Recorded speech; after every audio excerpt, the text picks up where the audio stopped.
নির্বাচন ব্যবস্থা, জনপ্রশাসন, বিচার বিভাগ ও পুলিশ সহ রাষ্ট্র সংস্কারে 5টি পূর্ণাঙ্গ কমিশন গঠন করল সরকার, প্রজ্ঞাপন জারি। $2 লাখ লবিস্ট নিয়োগ করলেন সজীব ওয়াজেদ জয়। মার্কিন বিচার বিভাগে বাংলাদেশের চিত্র তুলে ধরতেই এত ব্যয়বহুল খরচ।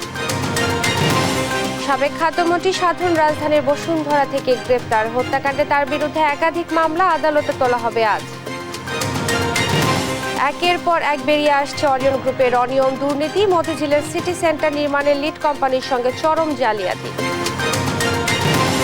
ভারত হয়ে নেপালের বিদ্যুৎ পাবে বাংলাদেশ, কাঠমান্ডুতে ত্রিপক্ষীয় চুক্তি সই। 5 মাসে 40 মেগাওয়াট বিদ্যুৎ আসবে ঢাকায়। 3 ঘন্টার সফরে ঢাকায় আসছেন মালয়েশিয়ার প্রধানমন্ত্রী আনোয়ার ইব্রাহিম। ডক্টর ইউনূসের সঙ্গে সাক্ষাৎ সহ হবে দ্বিপক্ষীয় বৈঠক। দেখছিলেন সংবাদ শিরোনাম, সঙ্গে আছি আমি ইশরাত জাহান মনি। এবারে বিস্তারিত। রাষ্ট্র সংস্কারের অংশ হিসেবে বিচার বিভাগ, জনপ্রশাসন, নির্বাচন কমিশন, দুর্নীতি দমন কমিশন ও পুলিশ প্রশাসন সংস্কারে পূর্ণাঙ্গ কমিশনের তালিকা প্রকাশ করেছে সরকার। বৃহস্পতিবার রাতে আলাদা প্রজ্ঞাপনে কমিশন প্রধান ও সদস্যদের নামের তালিকা প্রকাশ করে মন্ত্রিপরিষদ বিভাগ। এসব কমিশনকে আগামী 90 দিনের মধ্যে সরকারের কাছে প্রতিবেদন জমা দিতে বলা হয়েছে। বিস্তারিত কায়েস রাহাতের রিপোর্টে। রাষ্ট্র সংস্কারে 6টি গুরুত্বপূর্ণ বিভাগের সংস্কার কমিশনের পূর্ণাঙ্গ তালিকা প্রকাশ করেছে সরকার। বৃহস্পতিবার রাতে মন্ত্রিপরিষদ বিভাগ থেকে পাঠানো আলাদা প্রজ্ঞাপনে কমিশন প্রধান ও বাকি সদস্যদের নাম প্রকাশ করা হয়। প্রজ্ঞাপন অনুযায়ী জনপ্রশাসন সংস্কারের কমিশনের প্রধান করা হয়েছে বিমান বাংলাদেশ এয়ারলাইন্সের চেয়ারম্যান আব্দুল মুঈন চৌধুরীকে। অন্য সদস্যরা হলেন ডক্টর মোহাম্মদ তারেক, ডক্টর মোহাম্মদ আইয়ুব মিয়া, ডক্টর মোহাম্মদ মুখলেসুর রহমান, মোহাম্মদ হাফিজুর রহমান, ডক্টর রিজওয়ান খায়ের, অধ্যাপক এ কে ফিরোজ আহমেদ ও একজন শিক্ষার্থী প্রতিনিধি। দুর্নীতি দমন কমিশনের প্রধান করা হয় ট্রান্সপারেন্সি ইন্টারন্যাশনাল বাংলাদেশ টিআইবির প্রধান ডক্টর ইফতেখারুজ্জামান। অন্য সদস্যরা হলেন মাসুদ আহমেদ, অধ্যাপক মোবাশ্বের মোমেন, অধ্যাপক মোস্তাক খান, মাহদিন চৌধুরী, ডক্টর মাহবুবুর রহমান চৌধুরী, অ্যাডভোকেট ফারজানা শারমি ও একজন ছাত্র প্রতিনিধি। নির্বাচন কমিশন সংস্কারে সুজন সম্পাদক বদিউল আলম মজুমদারকে প্রধান করে 8 সদস্যের তালিকা প্রকাশ করা হয়। অন্য সদস্যরা হলেন শিক্ষাবিদ doctor Tofayel Ahmed, Jesmin Tuli, doctor Abdul Alim, doctor Jahidur Rahman, Mir Nadia Nivin, Mohammad Sadek Ferdous ও একজন শিক্ষার্থী প্রতিনিধি। বিচার বিভাগ সংস্কারে সাবেক বিচারপতি শাহ আবু নাঈম মুমিনুর রহমানকে প্রধান করে 8 সদস্যের কমিশন ঘোষণা করা হয়। কমিশনের অন্য সদস্যরা হলেন বিচারপতি আমদাদুল হক, বিচারপতি ফরিদ আহমেদ শিবলি, সুপ্রিম কোর্টের সাবেক রেজিস্ট্রার আমিনুল ইসলাম, মাজদার হোসেন, অ্যাডভোকেট তানিম আহমেদ শাওন, কাজী মাহবুবুল হক। সাবেক সচিব সফররাজ হোসেনকে প্রধান করে পুলিশ সংস্কারের কমিশন ঘোষণা করেছে মন্ত্রিপরিষদ বিভাগ। অন্য সদস্যরা হলেন অতিরিক্ত সচিব আবু মমতাজ সাদ উদ্দিন, মোহাম্মদ ইকবাল, মোহাম্মদ হারুন চৌধুরী, শেখ সাজ্জাদ আলী, মোহাম্মদ গোলাম রসুল, অধ্যাপক শাহনাজ হুদা ও ASM নাসিরুদ্দিন এলান। কমিশন 3 অক্টোবর কার্যক্রম শুরু করে সংশ্লিষ্ট সব মতামত বিবেচনা করে পরবর্তী 90 দিনের মধ্যে প্রতিবেদন প্রস্তুত করে অন্তর্বর্তী সরকারের প্রধান উপদেষ্টার কাছে হস্তান্তর করতে বলা হয়েছে প্রজ্ঞাপনে। কায়েস রাহাত, দেশ টিভি, ঢাকা। সংক্ষিপ্ত সফরে আজ দুপুরে ঢাকায় আসছেন মালয়েশিয়ার প্রধানমন্ত্রী আনোয়ার ইব্রাহিম। রাষ্ট্রীয় সফরে মালয়েশিয়ার প্রধানমন্ত্রী রাষ্ট্রপতি সহ প্রধান উপদেষ্টা ডক্টর মোহাম্মদ ইউনূসের সঙ্গে দেখা করবেন। মালয়েশিয়ার প্রধানমন্ত্রী 58 সদস্যের সফর সঙ্গীর মধ্যে থাকছেন পররাষ্ট্রমন্ত্রী, বাণিজ্য ও বিনিয়োগ মন্ত্রী, পরিবহন উপমন্ত্রী, ধর্ম বিষয়ক উপমন্ত্রী, 2 জন সংসদ সদস্য এবং পররাষ্ট্র মন্ত্রণালয়ের জ্যেষ্ঠ কর্মকর্তারা। সফরে দুদেশের ব্যবসা বাণিজ্য, বিনিয়োগ, শ্রমশক্তি নিয়ে আলোচনা হতে পারে। সন্ধ্যায় ঢাকা ছাড়ার কথা রয়েছে আনোয়ার ইব্রাহিমের।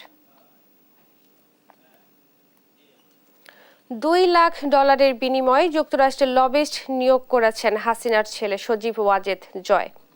এ বিষয়ে স্ট্রেক গ্লোবাল ডিপ্লোমেসির সঙ্গে চুক্তি সই করেছেন ওয়াজেদ ইনকর্পোরেশনের প্রধান নির্বাহী কর্মকর্তা সজীব ওয়াজেদ। চুক্তিটির মেয়াদ ধরা হয়েছে 6 মাস। লবিস্ট প্রতিষ্ঠানটি আওয়ামী লীগের পক্ষে বাংলাদেশের সাম্প্রতিক পরিস্থিতি যুক্তরাষ্ট্রের নির্বাহী ও বিচার বিভাগের কাছে তুলে ধরবে। 5 আগস্ট দেশ ছেড়ে ভারতে পালিয়ে যান স্বৈরাচার শেখ হাসিনা। পলাতক রয়েছেন আওয়ামী লীগের প্রভাবশালী অনেক নেতা। এছাড়া অনেকেই গ্রেফতার হয়ে জেল হাজতে রয়েছেন। এমন পরিস্থিতিতে যুক্তরাষ্ট্রে লবিস্ট নিয়োগ করলেন শেখ হাসিনা পুত্র জয়। চুক্তি অনুযায়ী আওয়ামী লীগের পক্ষে বাংলাদেশের সাম্প্রতিক পরিস্থিতি মার্কিন নীতি নির্ধারকদের কাছে তুলে ধরবে লবিস্ট ফার্ম। বিনিময়ে জয়কে খরচ করতে হবে $2 লাখ। গেল 12 সেপ্টেম্বর চুক্তিটি হয়। ডিসি নিয়োগে জনপ্রশাসন সচিবের অর্থ লেনদেনের অভিযোগ তদন্ত করবে সরকার। আর এজন্য 3 উপদেষ্টাকে সদস্য করে কমিটি করেছে উপদেষ্টা পরিষদ।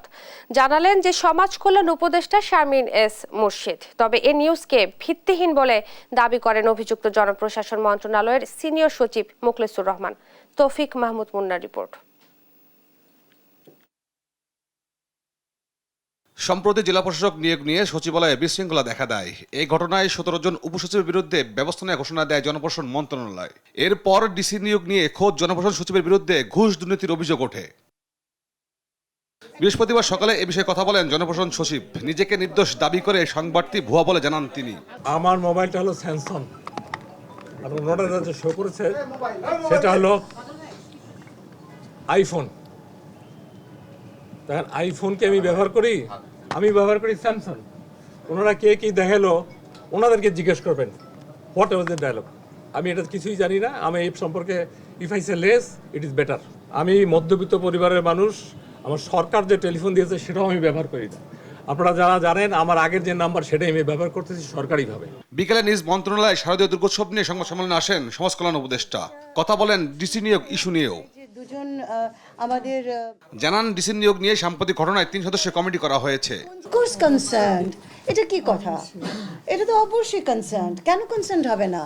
একজন উচ্চপদস্থ কর্মকর্তাকে নিয়ে এরকম একটা কথা, এটার নাম প্রথমত এই কথাটা উঠলো কেন, এটার সূত্র কি, এটার কারণ কি, এটা তলিয়ে দেখতে হবে। আর আমরা তো সেই আগের অ্যানালগ যুগে নেই। সেই কারণে আমাদের বাড়তি কষ্টটা হচ্ছে যেটাই সোশ্যাল মিডিয়াতে আসে আমরা লাভ দিয়ে ধরে নিতে পারছি না যে এটাই সর্বস্ব সত্যি। সেহেতু আমাদেরকে এটাকে যাচাই করতে হবে। আপনারা তো দেখুন, আইটি উপদেষ্টা তো থাকবেন, ল মিনিস্ট্রি তো থাকবেই, তো আপনারা কি বলে সেভাবে হোম থাকবে। তো এই তো এর চেয়ে বেশি লাগে? আসন্ন দুর্গাপূজায় কঠোর নিরাপত্তা সহ সব ধরনের ব্যবস্থা নেওয়া হয়েছে বলে জানান সমাজ কল্যাণ উপদেষ্টা। ঝুঁকিপূর্ণ কতগুলো এলাকা চিহ্নিত করি। তৌফিক মাহমুদ মুন্না, দেশ টিভি, ঢাকা। রাষ্ট্র সংস্কারে অন্তর্বর্তী সরকারের পদক্ষেপে রাজনৈতিক দলগুলোকে অবহিত করা এবং তাদের মতামত নিতে সংলাপ শুরু হচ্ছে শনিবার। প্রথম দিন দুপুরে প্রধান উপদেষ্টার সঙ্গে সংলাপে অংশ নেবে বিএনপি। উপদেষ্টা পরিষদের বৈঠক শেষে ব্রিফিংয়ে তথ্য জানান প্রধান উপদেষ্টার প্রেস সচিব শফিকুল আলম। শামীম আক্তারের প্রতিবেদন। তেজগাঁও কার্যালয়ে প্রধান উপদেষ্টা ডক্টর মোহাম্মদ ইউনূসের সভাপতিত্বে বসে উপদেষ্টা পরিষদের সভা। বৈঠকে সংশোধিত পানি সরবরাহ ও পয় নিষ্কাশন অধ্যাদেশ রফতানি নীতি 2024-27 অনুমোদন দেয়া হয়। এছাড়া মালদ্বীপ ও কাতারে সাজাপ্রাপ্ত বাংলাদেশিদের ফিরিয়ে আনার বিষয়ে চুক্তি অনুমোদন দেয় উপদেষ্টা পরিষদ। আমাদের সাথে দুটো এক্সট্রাডিশন ট্রিটি হওয়ার কথা, একটা হচ্ছে মালদ্বীপের সাথে এবং কাতারের সাথে। বৈঠক শেষে রাজধানীর ফরেন সার্ভিস একাডেমিতে ব্রিফ করেন প্রধান উপদেষ্টার প্রেস সচিব শফিকুল আলম। জানান 2024 থেকে 27 অর্থ বছরে 110 বিলিয়ন মার্কিন ডলার রফতানির লক্ষ্যমাত্রা ধরা হয়েছে। 2027 সালে এটার গোল হচ্ছে যে 110 বিলিয়ন ডলার আমরা এক্সপোর্ট করতে চাই। প্রেস সচিব আরও জানান রাজনৈতিক দলের সঙ্গে তৃতীয় ধাপে সংলাপ শুরু হচ্ছে শনিবার। পলিটিক্যাল পার্টিগুলোর সাথে আলাপটা শুরু হচ্ছে শনিবার 2:30টার সময়। প্রথম দিন বিএনপি থাকবে, এটুকু আমি বলতে পারি। এরপরে তো আরও বাংলাদেশের প্রধান কিছু পার্টিগুলো থাকবে। এ সময় একটি দৈনিকে জনপ্রশাসন সচিবকে নিয়ে করা প্রতিবেদনের তদন্তের জন্য উচ্চ পর্যায়ের কমিটি করা হয়েছে বলেও জানান প্রেস সচিব। আমরা এটা খতিয়ে দেখছি এবং সেই অনুযায়ী আমরা হয়তোবা এটা নিয়ে আশা করছি যে একটা হাই লেভেল একটা কমিটি হবে, সেখানে কিছু সিনিয়র জার্নালিস্টকেও আমরা ইনক্লুড করতে চাচ্ছি। শামীমা আক্তার, দেশ TV, Dhaka. Cadre ad hoc and cadre কর্মকর্তাদের দ্বন্দ্বে ভেঙে পড়ার মুখে স্বাস্থ্য খাত। অবৈধ নিয়োগ ও বিধি ভঙ্গ করে পদোন্নতির অভিযোগে লাগাতার কর্মসূচি দিয়ে আসছেন বিসিএস স্বাস্থ্য ক্যাডার কর্মকর্তারা। অ্যাডহক কর্মকর্তাদের অব্যাহতি দিয়ে ক্যাডার কর্মকর্তাদের নিয়োগের দাবি তাদের। বিশেষজ্ঞরা বলছেন এমন দ্বন্দ্বে ক্ষতিগ্রস্ত হচ্ছে স্বাস্থ্য খাত। বিষয়টি স্থায়ীভাবে দ্রুত সমাধানের দাবি তাদের। বিস্তারিত হাসান মাহমুদের রিপোর্টে। আওয়ামী লীগ সরকার পতনের পর থেকেই অস্থিরতা চলছে স্বাস্থ্য প্রশাসনে। ক্যাডার অ্যাডহক অ্যানক্যাডার দ্বন্দ্বে তৈরি হয়েছে অচল অবস্থা। 2010 সালে অ্যাডহক ভিত্তিতে 4000 চিকিৎসক নিয়োগ দেয় স্বাস্থ্য বিভাগ। এর মধ্যে 2022 সালে এনক্যাডারমেন্টভুক্ত হয় 1989 জন। তাদের মধ্যে কিছু কর্মকর্তা 6ষ্ঠ গ্রেডে পদোন্নতি পায়। এ নিয়ে স্বাস্থ্য ক্যাডারের কর্মকর্তাদের চাপে 11 আগস্ট এনক্যাডারদের পদোন্নতি বাতিল করে স্বাস্থ্য অধিদপ্তর। পাল্টা চাপে পরদিনই প্রজ্ঞাপন প্রত্যাহার করা হয়। অভিযোগ ওঠে স্বাস্থ্য উপদেষ্টার সঙ্গে অসদাচরণের। এনক্যাডার কর্মকর্তাদের ক্যাডারমেন্টে স্থায়ীকরণের প্রতিবাদে একাধিকবার রাস্তায় নামে স্বাস্থ্য ক্যাডার অ্যাসোসিয়েশন। একাধিক প্রমার্জনা দিয়ে এনক্যাডারদের চাকুরি স্থায়ীকরণ ও পদোন্নতিতে ক্ষতিগ্রস্ত হচ্ছেন বলে দাবি তাদের। এই ডিপার্টমেন্টাল পরীক্ষা প্রমার্জনা করা হয়েছে, ফাউন্ডেশন ট্রেনিং প্রমার্জনা করা হয়েছে। পরবর্তীতে এখন দেখা যাচ্ছে যে তাদের পরবর্তী যে পদোন্নতি, যে প্রমোশনের যে ব্যাপারটা আপনারা বললেন, সেটার ক্ষেত্রে আপনার সিনিয়র স্কেল পরীক্ষা দেওয়া, সেটাও প্রমার্জনা করা হচ্ছে। অভিযোগ করেন তৎকালীন সরকার নামমাত্র পরীক্ষা নিয়ে আওয়ামী লীগের ঘনিষ্ঠদেরই চাকরি দেয়। এতে লেনদেন হয় বড় অঙ্কের অর্থ। 2022 সনে তাদেরকে অবৈধভাবে এনক্যাডারমেন্টভুক্ত করা হয়। কেন? কারণ তাদের অ্যাডহক ভিত্তিতে অস্থায়ী ভিত্তিক যে স্থায়ীকরণটা ছিল সেটাই নিয়ম মেনে হয় নাই, সেজন্য তাদের এই এনক্যাডারমেন্টভুক্তটাও অবৈধ। তবে অ্যাডহক নিয়োগ পাওয়া চিকিৎসকরা বলছেন গেল 14 বছর সরকার নানাভাবে আশ্বাস দিয়ে বঞ্চিত করেছে তাদের। কোথায় লেখা আছে যে আপনি 12 বছর পরে ক্যাডার করবেন? এটা কি চাকরি কোথাও আছে? তার মানে কি 12 বছর ধরে আপনারা আমাদেরকে আটকে রাখছেন? দেশের অবস্থা আমরা সার্ভিস দিলাম, বিশ্বের অবস্থা সার্ভিস দিলাম, 4 মাস পরে করার কথা সেটা আপনি 12 বছর পরে করলেন। তাহলে 12 বছরে আমরা অ্যাটলিস্ট 3টা প্রমোশন বঞ্চিত হই। তবে স্বাস্থ্য খাতের বিশেষজ্ঞরা বলছেন দ্বন্দ্ব না বাড়িয়ে চিকিৎসা খাতে সংস্কার ও পদ বৃদ্ধিতে চিকিৎসকদের এক হওয়ার কোনো বিকল্প নেই। যে দলীয়করণের যে বিষ বৃক্ষটা আমাদের উপরায় ফেলতে হবে এবং সেখানে নিয়ম নীতিগুলো, প্রতিটা নিয়োগ বদলি, ট্রান্সফার, প্রমোশন, এগুলি একটা নিয়মের মধ্যে হোক। কেন একজন প্রফেসর কেন গ্রেড 1 হবে না? কেন সে গ্রেড 3 পরে থাকবে? এগুলি নিয়ে আমাদের মুভমেন্ট করি, নিজেদের মর্যাদা চিন্তা করি, সার্বিকভাবে চিকিৎসক সমাজের যে মর্যাদা সেটার দিকে আমরা তাকাই। স্বাস্থ্য খাতে বিশৃঙ্খলা বন্ধে দ্রুত দ্বন্দ্ব নিরসনের পরামর্শ দেন বিশেষজ্ঞরা। হাসান মাহমুদ, দেশ টিভি, ঢাকা। ঢাকার মতিঝিলে 37 তলা সিটি সেন্টার নির্মাণে নানা অনিয়ম দুর্নীতিতে জড়িয়েছে অরিয়ন গ্রুপ। প্রকল্পের লিড কোম্পানি দুবাইয়ের বেলহাসা ইঞ্জিনিয়ারিংকে কাজ শেষে ক্ষমতার দাপটে বঞ্চিত করা হয়েছে শেয়ার থেকে। সেই সঙ্গে সই জাল করে ব্যাংক ঋণ নিয়ে তার বোঝা বেলহাসার উপর চাপিয়েছে অরিয়ন। বিস্তারিত শাহাদাত নিশাদের রিপোর্টে। রাজধানীর মতিঝিলে 37 তলা সিটি সেন্টার নির্মাণে 2003 সালে বেলহাসা একম জেবি লিমিটেডের সঙ্গে চুক্তি করে ঢাকা সিটি কর্পোরেশন। একম ইঞ্জিনিয়ারিং এর সঙ্গে যৌথ বিনিয়োগের লিড পার্টনার ছিল দুবাইয়ের আইকনিক টাওয়ার বুর্জ খলিফার নির্মাণের সংশ্লিষ্ট প্রতিষ্ঠান বেলহাসা ইঞ্জিনিয়ারিং। সিটি সেন্টার নির্মাণে বেলহাসার শেয়ার 60% আর একমের 40%। একম ইঞ্জিনিয়ারিং ওরিয়ন গ্রুপের একক মালিকানাধীন প্রতিষ্ঠান না হলেও ওরিয়ন ল্যাবরেটরিকে অবৈধভাবে 35% শেয়ার দেয় ওরিয়ন গ্রুপের চেয়ারম্যান ওবায়দুল করিম, যা জানতেন না একম ইঞ্জিনিয়ারিং এর শেয়ার হোল্ডার মুজিবুল হকও। শেয়ার হোল্ডারদের না জানিয়ে সেই মিটিংয়ে সই জাল করে ওরিয়ন ল্যাবরেটরির শেয়ার ছেলে সালমান ওবায়দুল করিমের নামে হস্তান্তর করেন তিনি। চুক্তি ও ব্যাংকের কাগজপত্র ঘেঁটে দেখা যায় social investment bank limited SIBL থেকে 40 কোটি টাকা ঋণ নিয়ে সিটি সেন্টার নির্মাণ শুরু করে বেলহাসা একম জেবি লিমিটেড। পরে পার্টনারকে না জানিয়ে ওবায়দুল করিম সিটি সেন্টারের 22টি ফ্লোর বিক্রি করেন প্রায় 450 কোটি টাকায়, যার বড় একটি অংশ অন্যত্র সরিয়ে নেন তিনি। 2017 সালে SIBL থেকে দ্বিতীয় দফায় নির্মাণ প্রতিষ্ঠানটির নামে আবারও 50 কোটি টাকা ঋণ নেওয়া হয়, যা পরিশোধ না করায় চলতি বছরের 31 জুলাই পর্যন্ত বেলহাসা একম জেবির খেলাপি ঋণ দাঁড়ায় 86 কোটি 38 লাখ টাকারও বেশি। আশ্চর্যের বিষয় হলো ঋণের বিষয়ে কিছুই জানেন না লিড প্রতিষ্ঠান বেলহাসা ইঞ্জিনিয়ারিং এর কর্ণধার মাজেদ আহমেদ বেলহাসা। সই জাল করেই এ ঋণ নেয়ার অভিযোগ করেন বেলহাসার আইনজীবী। শুধু তাই নয়, সিটি সেন্টার থেকে আয় ব্যয়ের সবকিছু থেকেই বেলহাসাকে বঞ্চিত করে রেখেছেন ওবায়দুল করিম। সবচেয়ে আশ্চর্যজনক হলো বেলহাসাকে একটা হাইকোর্ট থেকে অর্ডার প্রকিউর করলো, মানে এটা আনপ্রেসিডেন্টেড, কিভাবে করলো? যে বেলহাসা কোনো প্রতিষ্ঠানকে কোনো কিছু লিখতে পারবে না। বেলহাসা যখন লেখা শুরু করলো বিভিন্ন জায়গায় পত্রিকায়, তারপরে সিটি কর্পোরেশনে, সরকারি মন্ত্রণালয়ে চিঠি দেওয়া শুরু করলো, তখন কোর্টের একটা অর্ডার হইল যে বেলহাসা এ ধরনের লেখালেখিও করতে পারবে না। রাজনৈতিক প্রভাব খাটিয়ে পার্টনারদের বঞ্চিত করে ওবায়দুল করিম একা সিটি সেন্টার দখল করে রেখেছেন। ভবনটির ভাড়াও আদায় করছেন ওরিয়ন। ভবনটির মালিকানা ফিরে পাওয়া এবং গেল 14 বছরের ক্ষতিপূরণ আদায়ে মামলার প্রস্তুতি নেয়ার কথা জানান বেলহাসার আইনজীবী। বেলহাসা ইজ নাও প্রিপেয়ারিং, এখন তারা সিটি সেন্টারে কি পরিমাণ প্রফিট জেনারেট করেছে এগুলো খোঁজখবর নিচ্ছে এবং কি পরিমাণ লোন আছে এটা দেখছে। আমরা জানতে পারছি যে সিআইবিতে বেলহাসার নাম আসছে। বেলহাসা কোনো লোনের জন্য কোনো ডকুমেন্টে সিগনেচার করে নেই। এই ধরনের কোনো বোর্ড মিটিং যেখানে লোন নেওয়া হবে সিদ্ধান্ত নেওয়া হয়েছে, এই ধরনের কোনো বোর্ড মিটিংয়ে বেলহাসা ছিল না।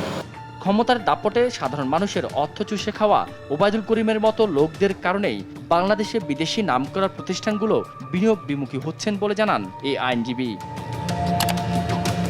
শাহাদাত নিশাদ, দেশ টিভি, ঢাকা। সাবেক খাদ্যমন্ত্রী সাধন চন্দ্র মজুমদারকে গ্রেফতার করেছে পুলিশ। বৃহস্পতিবার রাতে রাজধানীর বসুন্ধরা আবাসিক এলাকা থেকে তাকে গ্রেফতার করা হয়। বিষয়টি নিশ্চিত করেছেন ডিবি প্রধান রেজাউল করিম মল্লিক। বৈষম্য বিরোধী ছাত্র আন্দোলনে গুলি করে হত্যার একাধিক মামলায় তাকে গ্রেফতার দেখানো হয়েছে। 2008, 2014, 2018 ও সবশেষ 2024 সালে নওগাঁ 1 আসন থেকে সংসদ সদস্য হন।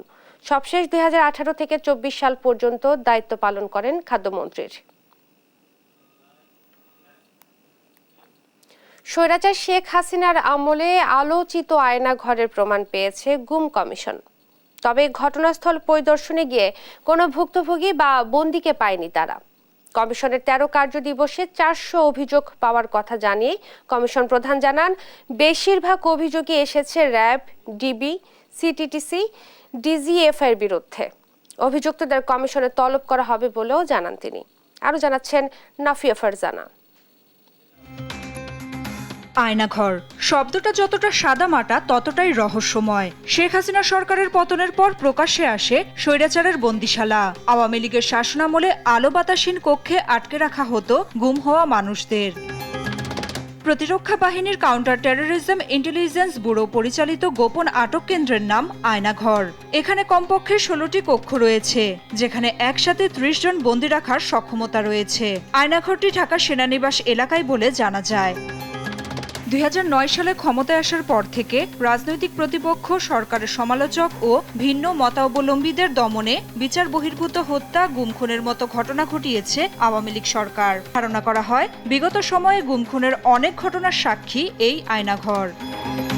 5 আগস্ট ছাত্র জনতার আন্দোলনে পতন হয় স্বৈরাচার শেখ হাসিনার। এরপর গেল 15.5 বছরে গুমের ঘটনা, ভুক্তভোগীদের সন্ধান, অভিযোগ তদন্ত ও দোষীদের বিচারে কমিশন গঠন করে অন্তর্বর্তী সরকার। এরপর 15 সেপ্টেম্বর শুরু হয় গুম সংক্রান্ত অভিযোগ গ্রহণ। তদন্তের অংশ হিসেবে আলোচিত ডিজিএফআই এর বন্দিশালা আয়নাঘর পরিদর্শন করে গুম কমিশন। এ নিয়ে বৃহস্পতিবার দুপুরে গুলশান কার্যালয়ে সংবাদ সম্মেলনে কমিশন প্রধান জানান, 13 কার্যদিবসে 400 ভুক্তভোগী অভিযোগ দিয়েছেন, যার বেশিরভাগই র্যাব, ডিবি, সিটিটিসি, ডিজিএফআই এর বিরুদ্ধে।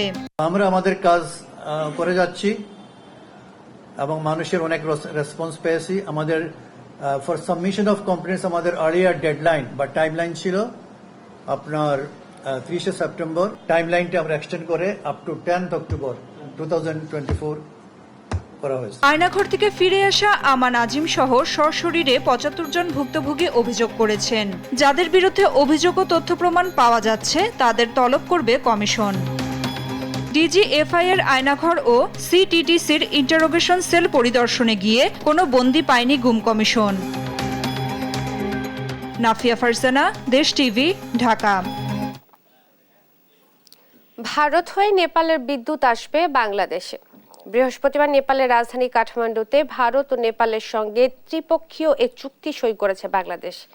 চুক্তির আওতায় জুন থেকে নভেম্বর পর্যন্ত 5 মাসের জন্য নেপাল থেকে ভারত হয়ে 40 মেগাওয়াট বিদ্যুৎ পাবে বাংলাদেশ। চুক্তি সই অনুষ্ঠানে উপস্থিত ছিলেন পরিবেশ ও পানি সম্পদ মন্ত্রণালয়ের উপদেষ্টা সৈয়দা রিজওয়ানা হাসান, নেপালের জ্বালানি মন্ত্রী দীপক খড়কা। বাংলাদেশের বিদ্যুৎ উন্নয়ন বোর্ড, নেপালের বিদ্যুৎ কর্তৃপক্ষ এবং ভারতের এনটিপিসি বিদ্যুৎ ব্যবসা নিগম লিমিটেডের প্রতিনিধিরা চুক্তি সই করেন। নতুন ধর্মাবলম্বীদের সর্ববৃহৎ ধর্মীয় উৎসব শারদীয় দুর্গাপূজার প্রস্তুতি চলছে। এ নিয়ে সবশেষ খবর জানাতে ভোলা থেকে যুক্ত হচ্ছেন সহকর্মী ছোটন সাহা। ছোটন, কেমন দেখছেন পুজোর প্রস্তুতি, জানাবেন। ইশরাত, মহালয়ের মাধ্যমে কিন্তু শারদীয় দুর্গা উৎসবের যে ক্ষণ গণগণনা সেটি কিন্তু শুরু হয়েছে এবং ভোলার যে 106টি যে পূজা মণ্ডপ রয়েছে, প্রতিটি মণ্ডপে আমরা দেখেছি যে শেষ মুহূর্তে যে ব্যস্ততা যা রয়েছে সেগুলো কিন্তু চলছে। বিশেষ করে প্রতিমার রং তুলির কাজ কিন্তু চলছে। আমরা একটু এই যে মন্দিরে রয়েছি, বাপ্তা শক্তি সংঘ মন্দিরে, এই কমিটির সাধারণ সম্পাদকের সাথে কথা বলবো এবং জানতে চাইবো যে আপনাদের এই মন্দিরে তো 100 বছর ধরে শারদীয় দুর্গোৎসব হয়ে আসছে, তো সংক্ষেপে বলবেন যে এবারের আয়োজন কি রয়েছে? এবার আমাদের আয়োজন এই 4 দিনে প্রতিদিন সাংস্কৃতিক অনুষ্ঠান এবং আরতি অনুষ্ঠান এবং প্রতিদিন আমাদের এখানে প্রসাদের ব্যবস্থা আছে এবং আমাদের এই মন্দিরে অনেক ভক্তগণ এই মন্দিরে আসা যাওয়া করে। এই মন্দিরটি অনেক পুরানো মন্দির। ধন্যবাদ। যেমনটি শুনছিলেন ইশরাত, আমার সাথে যুক্ত রয়েছেন জেলা পূজা উদযাপন কমিটির সাধারণ সম্পাদক অসীম শাহ। একটু তাকে যুক্ত করবো এবং জানতে চাইবো শেষ মুহূর্তের কি ধরনের প্রস্তুতি রয়েছে। ভোলা 106টি দুর্গাপূজার প্রায় কাজ সমাপ্তির পথে এবং এই মুহূর্তে রং তুলির কাজ চলতেছে এবং প্রতি বছরের মতো এবারও আরো বেশি প্রশাসনিক কর্মকর্তারা আমাদের নিশ্চয়তা দিয়েছেন পূজা যাতে সাড়ম্বরভাবে আমরা করতে পারি। ধন্যবাদ। ধন্যবাদ আপনাকে ইশরাত। জানিয়ে রাখছি যে এবছর কিন্তু দুর্গা দেবী কিন্তু আসছেন দোলায় চড়ে এবং ফিরবেন কৈলাসে ফিরবেন কিন্তু তিনি হাতিতে চড়ে। অর্থাৎ হিন্দু যে শাস্ত্রীয় মতে কিন্তু আসলে এই যে দুর্গার আগমন এবং কৈলাসে যাওয়ার যে এবার ফলশ্রুতিতে বলা যায় যে দেশে শান্তি সমৃদ্ধি কিন্তু বয়ে আনবে তার আগমন এবং কৈলাসে ফিরে যাওয়া নিয়ে। তো এ ছিল আমার কাছে বলাতে যে শারদীয় দুর্গা উৎসবের যে প্রস্তুতি চলছে শেষ মুহূর্তে তা নিয়ে সর্বশেষ তথ্য। ইশরাত। লালমনিরহাটে তিস্তার পানি কমলেও অব্যাহত রয়েছে ভাঙন। বিস্তারিত জানাতে সরাসরি যুক্ত হচ্ছে সহকর্মী জামাল বাদশা। জামাল, ভাঙন কবলিতদের কি ধরনের দুর্ভোগে পড়তে হচ্ছে আর ত্রাণ সহায়তা কি পৌঁছাচ্ছে কিনা জানাবেন। ইশরাত, আসলে লালমনিরহাটে কিন্তু গত কয়েকদিন আগে যে বন্যার মোকাবেলা লালমনিরহাটে যে তিস্তার ডান তীর এবং বাম তীরের নিম্নাঞ্চল ও চরাঞ্চলের মানুষ করলো, সেই ভোগান্তি কিন্তু এখনো কাটিয়ে ওঠেনি এবং এই বন্যার পানি নেমে যাওয়ার পরেই কিন্তু আসলে তীব্র ভাঙ্গনও দেখা দিয়েছে দুই তীরের অন্তত 20টি পয়েন্টে। গতকালকে কিন্তু এই ভাঙ্গন প্রবণ এলাকাগুলো পানি উন্নয়ন বোর্ডের যে মহাপরিচালক আমিরুল হক ভুইয়া পরিদর্শন করেছেন এবং লালমনিরহাটের যে পানি উন্নয়ন বোর্ডের কর্মকর্তা রয়েছেন তারা পরিদর্শন করেছেন। আমাদের সাথে তাদের কথা হয়েছে, তারা যেটি জানিয়েছেন যে এই ভাঙ্গন প্রবণ যে এলাকাগুলো রয়েছে 20টি পয়েন্টে কিন্তু তারা জিও ব্যাগ ফেলে ভাঙ্গন প্রতিরোধের কাজ করছেন। তবে একটি বিষয় জানাতে চাই যে 20টি পয়েন্টে ভাঙ্গন অব্যাহত রয়েছে, অর্থাৎ লালমনিরহাট সদর উপজেলার হরিণচওড়া, আদিতমারি উপজেলার মহিষকোচা, হাতিবান্ধা উপজেলার ডাউয়াবাড়ি, গড্ডিমারি ইউনিয়ন সহ বেশ কিছু এলাকায় যে ভাঙ্গন অব্যাহত রয়েছে, সেই ভাঙ্গন আসলে কিন্তু জিও ব্যাগ ফেলে কোনোভাবে দমানো যাচ্ছে না। আমি একটু দেখাতে চাই যে গত কালকেও কিন্তু এই তিস্তার পানি মাত্র বিপদসীমার 48 সেন্টিমিটার নিচ দিয়ে প্রবাহিত হয়েছে। আজকে পানি কিছুটা বৃদ্ধি পাওয়ার পরে বিপদসীমার মাত্র 35 সেন্টিমিটার নিচ দিয়ে প্রবাহিত হচ্ছে।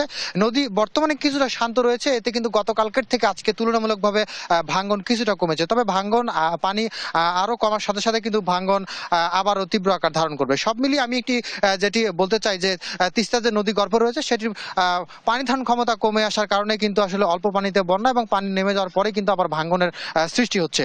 পানি উন্নয়ন বোর্ড যেটি দাবি করছে যে তারা কিন্তু ভাঙ্গন প্রতিরোধে কাজ করছেন এবং গতকালকে যেটি জানিয়েছেন যে তিস্তার যে নীলফামারী থেকে সুন্দরগঞ্জ পর্যন্ত বিস্তৃত রয়েছে সেই উভয় তীরের কিন্তু ভাঙ্গন প্রবণ এলাকাগুলোতে ভাঙ্গন প্রতিরোধমূলক ব্যবস্থা গ্রহণ করা হবে। সব মিলিয়ে ভাঙ্গন বাড়ছে, পানি কিন্তু আসলে কমেছে। এই ছিল লালমনিরহাট থেকে নদী ভাঙ্গনের সর্বশেষ খবর। ইশরাত। আপনাকে ধন্যবাদ। লালমনিরহাট থেকে নদী ভাঙন এবং ভোগান্তি নিয়ে বলছিলেন সহকর্মী জামাল বাদশা।